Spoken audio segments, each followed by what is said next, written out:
evidence-based driven engagement. Could the governor provide the doctor's report that shows that Jennifer could not attend? Because I have a problem, because the first one, Kevin was not here, Brian was not here, and now Jennifer is not here. And we have noticed, Chair, unless the governor will allow the committee to write to ISPAC to punish the 3 fellows for professional misconduct, because all these 3 funds have had problems in terms of accounting and in terms of presentation in their reports in financial statements. So is it by design, by default, that coincidentally the 3 of them who are supposed to manage these funds are not? I agree. And then, Chair, you might have to punish the governor and CCF and the fund administrator, because if the funds accountant are not here, it looks like there is a bigger scheme to cover something. And the problem is that, Chair, all these issues, the auditor agree with the auditor that the same fate will fail, because it is also the terms of presentation, accuracy, and disclosure in financial statement as a public sector accounting standards, IPSAS. So the question is, all the 3 funds, even the first one that we stepped down, had similar issue of accuracy, presentation, and disclosure. And the accountants, unless the governor will tell us that he has hired people who are not qualified to do these jobs, then it becomes a bigger problem. So, Chair, can the governor go on record and unanswered, one, whether he has evidence that Jennifer is sick, then that matter, because it's evidence-based, number 1. Number 2, the fate of these 2. And number 3, the professional misconduct. And I agree that it should be punished from the CPA, because he's the one who heads these funds, Chair. I thank you. Yeah, the system shows that Jennifer is inactive. She's inactive and not in good standing. Yeah, inactive, membership status inactive, status not in good standing.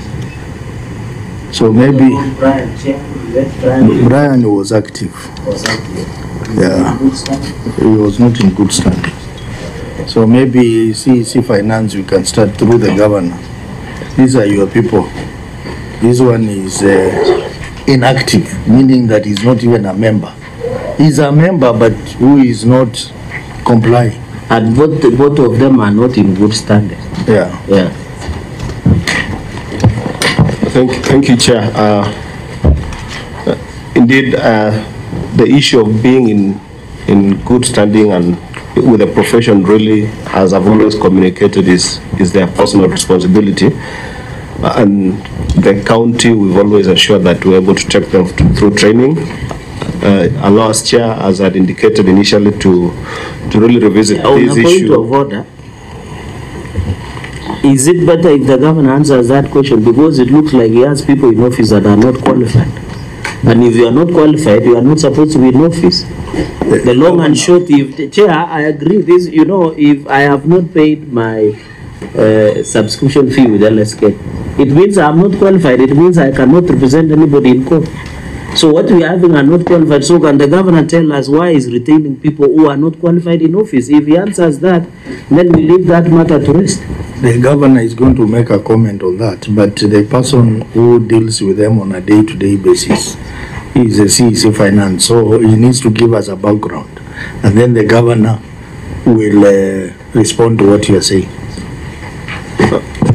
Thank you, Chair. So yes, as I'd indicated, is that really as a county we've ensured that all the accountants that have finished their CPA are able to be members, and also continuously able to support them to be in good standing. Chair, however, it is still okay for an accountant who has not finished his CPA to still be engaged, as long as there is demonstration that they're really furthering their professional qualifications. But for those who finish, in this case, the fund manager here and the fund accountant ought to be in good standing. I request, Chair, through my governor that once we regroup in Nandi, this aspect becomes something that I take it as a priority to see why, despite these opportunities, the accountants have not been able to take up many trainings that are offered by the Institute. But I know most of these issues largely relate to a few hours that have not been attended to in terms of their professional development. And it's something that we would wish to regularize within this financial year, Chair. Yes. I have a problem with that answer. So through the chair, CCM, you are saying somebody who is unqualified, because the law is very clear. When you apply for something, there are certain requirements.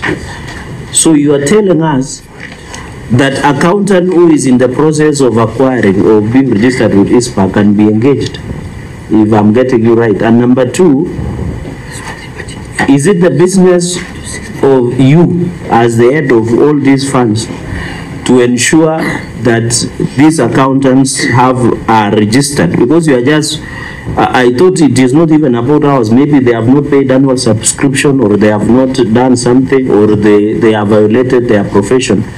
Is it your submission through the chair that it is your responsibility as the head of these funds, CCM, to ensure that Jennifer Chebet, Birgen and Kevin should be...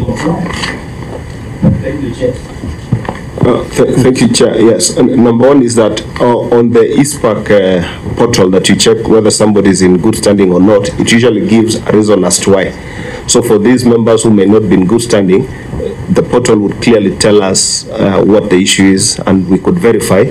Secondly is to answer Senator Cherargei, that really, generally, professional competence and to be in professionally good standing is usually a personal responsibility first, but then the responsibility for the ability for them to discharge duty should then mean that they come to the table knowing very well that they are competent professionally in good standing, and therefore, depending on what reason that makes them not be in good standing, it might be a very minor issue, maybe even a simple issue of not filing the CPD hours. It's something I wanted to have an analysis. Point of order on two things. One, through you with the indulgence chair, CCM, you are failing the governor. Because if you go and Google in portal and you notice Cherargei is not in good standing through the chair, is not in good standing, I want to know your action. Number two, you have wished away by saying, if it is not in good standing, it's okay.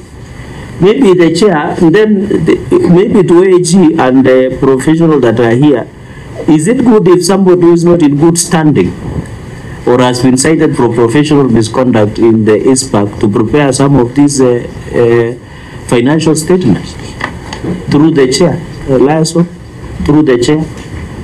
Thank you, Chair. I think I wish to confirm on behalf of every professional body, the good standing is to show that this person is up to date and has been appraising themselves with the changes in the profession. So, Chair, when you have a person without that good standing, it means they might have fallen back and may not be up to date with what is changing in the profession. And maybe that explains why we have the current queries that we have in terms of the presentation of the financial statements. So that good standing requires that you are up to date with the changing professional standards. Like I indicated earlier, Chair, the Public Sector Accounting Standards Board revises the templates annually, yearly. So it is necessary that you keep updating yourself. We're also changing the accounting system, and I think we are aware that we're now moving to the accrual system of accounting. Those are some of the things that someone in good standing has acquired the knowledge and will always be able to present financial statements that meets the required standards at that particular time. Thank you, Chair. And maybe just to point out that it's when a person is inactive, means they have not been paying their subscription, and maybe the county can explain what's the policy. Do they pay subscription for their accountants, and why was this one inactive? Thank you, Chair. So, Chair, in addition, so that Senator Kavidu can come on board so that I complete. So now we are seeing the consequences of not in good standing, because now the presentation and accuracy of financial statement is here with us. Chair, as Senator Kavidu comes on board, I would really want to know, because the CCM, you are failing the governor. When you notice these people are not in good standing, what did you do? Did you write to the governor? Did you write to County Public Service? Well, thank you, Chair. Senator Kavindu. Yeah, actually, my question was that which Senator Cherekai has just said, because we are kind of grilling the CEC, yet the governor is the CEO of Nandi County. So did he report to the governor that the people who are doing the accounting are not qualified, and what did the governor do about it?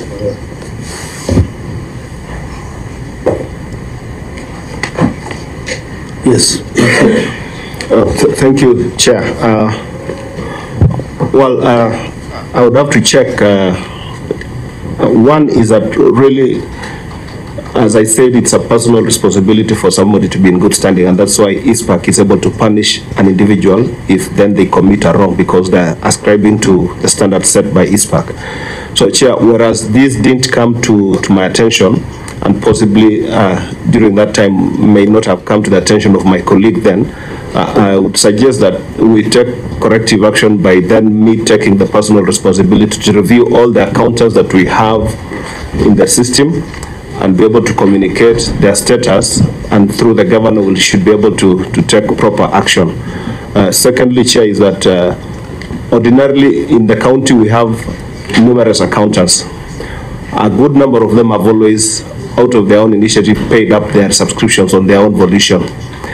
But also, as a government, we've always wanted to facilitate any professional, and we always ensure that they give their details to the finance department, so that we forward one list to ISPAC and ensure that all the subscriptions have been paid up. But it's their individual responsibility to follow up to ensure that if they're not paying on their own, the county is available to settle that outstanding amount. But it's something that I think going forward, Chair, I take it up to we can ensure that the level of compliance is well noted. Thank you. Yeah, I think you didn't answer Senator Kavindu. Senator Kavindu said, what has he done? So did you do anything, yes or no, to advise the governor that you had professional? And you know, Chair, you know, preparation of financial statements of an entity is a very serious matter and sacrosanct that should be taken. So CCM, when you, and I think, Chair, as we continue, we might have the CCM take an oath, because now he's answering more critical answers through the governor. So what did you do? Did you advise the governor and indicated that so and so, Jennifer, Beridian, and Kevin are not up to date, and therefore you needed his advice on how to proceed as the CEO of the county? Because this financial statement can mislead everybody, including the OAG, because of poor preparation and presentation and accuracy of financial statement. Did you do anything, yes or no, through the Chair? Thank you. I think through the Chair, indeed, yeah. I undertake to go and take action, Chair. No, Chair, I am asking a very simple question. Did you do anything? Not future, I'm asking the past. Did you do anything, yes or no, through the Chair? Cherekai, no. That was my question. Okay, and, through you, Chair, I think we should stop it there, and I think we should take up this with the ISPAC. Chair, through you write to the ISPAC through the clerk. Chair, with your and for all the clerks who have been doing these mismanagements in the accountants who have been doing mismanagements in the accounts, so that the ISPAC can deal with them directly. Because also the governor. Chair, with your indulgence, I agree that was a totally different question for Senator Kavindu. My question is very simple. The CCM is committing to go and write to the governor. So I'm asking, in the past, did you? It is a yes or no answer. Okay. No. Can we have? Okay. That is if he said no, it's okay. I take that answer. Okay, he's going to respond to you. But can we have Senator Mbogwa, and then he responds to all that, and then Governor makes comments.